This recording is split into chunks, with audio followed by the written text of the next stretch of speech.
Welcome back to the history background. First up, we have a quiz. Can you guess the country? It's Syria. To be precise, it's the Syrian Arab Republic. Let's see how it all started. Napoleon Bonaparte, a great French general, tries to invade Egypt and Syria. In the midway of his conquest, he manages to invade and conquer Egypt.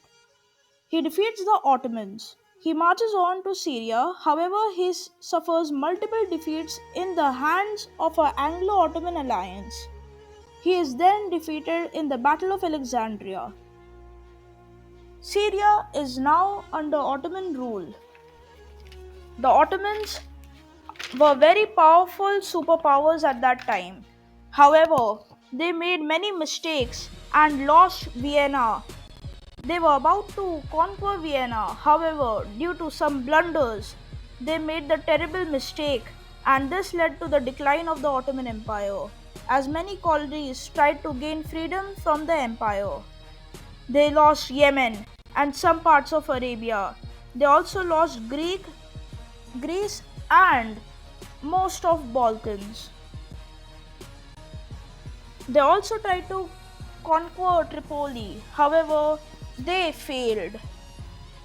Now, under the rule of Sultan Abdul Hamid II, they they started expansionistic campaigns, the Armenian genocide, and not only this, they also tried to regain control over Arabia. Sultan Abdul Hamid II was also responsible for dragging Ottoman Turkey to World War I. He also forced the colonies of the Ottoman Empire to join the Great War. Not only this, he was also the last powerful ruler of the Ottoman Empire.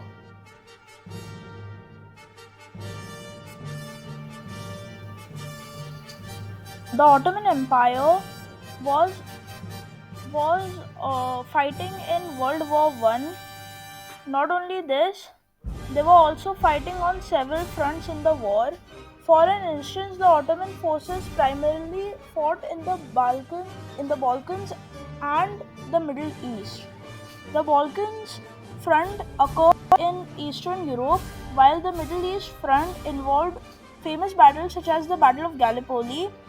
In the Battle of Gallipoli, the Australian and the British troops tried to seize control of Constantinople. However, the Turks showed such fierce resistance that the Australian and the British troops were annihilated.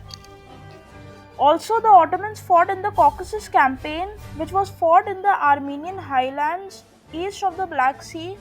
In all, these conflicts meant that the Ottoman Empire primarily fought against Russia and the British during the First World War.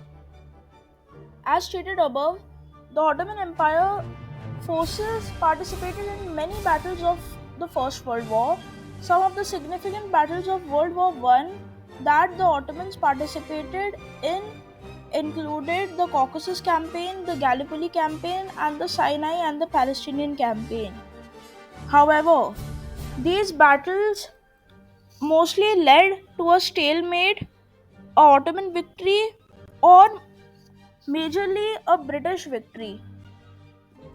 The British slowly pushed inside the Ottoman Empire's territories by bribing the Arabs and the ethnic groups living in the empire. However, these bribes were fake and they were only committing fraud against the ethnic groups who actually thought that they would get a chance to get their own country. The Ottomans then surrendered after Jerusalem fell and they agreed on a ceasefire. After the arms race, the British and the French imposed harsh treaties on the Ottoman Empire, One such treaty was the Treaty of Lausanne, which stated that Syria, Mesopotamia, Kurdistan, Constantinople, Anatolia, East Thrace, and Armenia would be annexed by foreign powers. It also stated that Syria and Lebanon would be a part of the French administration. Mesopotamia would be a part of a joint administration under the Iraqi king and the British government. Kurdistan would be a free nation under the Kurds. Constantinople would be a part of Greece. Anatolia, East Thrace would also be a part of Greece. And Armenia would be the part of the Armenian government. This enraged the Turkish people and they started the Turkish War of Independence, in which they successfully managed to reconquer Constantinople, Anatolia, East Thrace. However, they lost some territories of the Ottoman Empire, such as Syria, Mesopotamia, Kurdistan, and Armenia. This was the Sykes-Picot Agreement, which stated that the territories of the erstwhile Ottoman Empire would be carved among the British and the French administrations. Now, Syria and Lebanon were put under a French administration. In June 1920, a French ultimatum demanding the Syrian recognition of the French mandate of Syria, was followed by a French occupation and expulsion in July of Faisal. In July 1922, the League of Nations approved the text of the French mandate for Syria and Lebanon. Lebanon had already been a part of the French mandate of Syria, and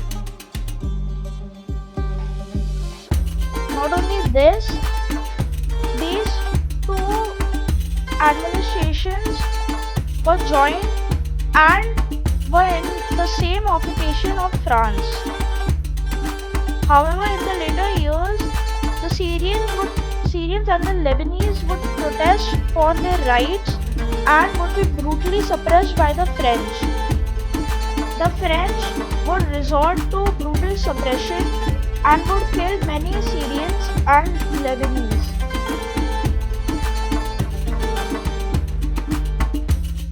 This also caused a social division, as the French used the tactic of divide and rule. They also started hate against the Alawites and the other sects of Islam. They also started promoting hate against the Muslims and the Christians.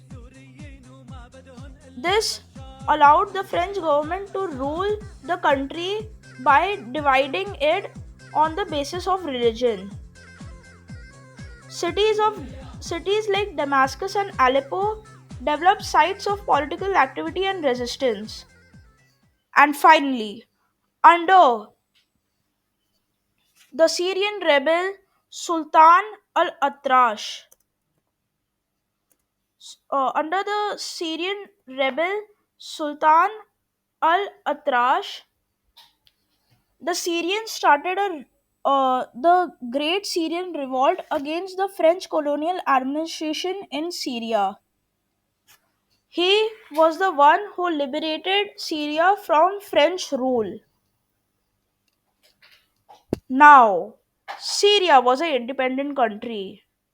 Not only this, the Syrians also faced 7 coups after independence.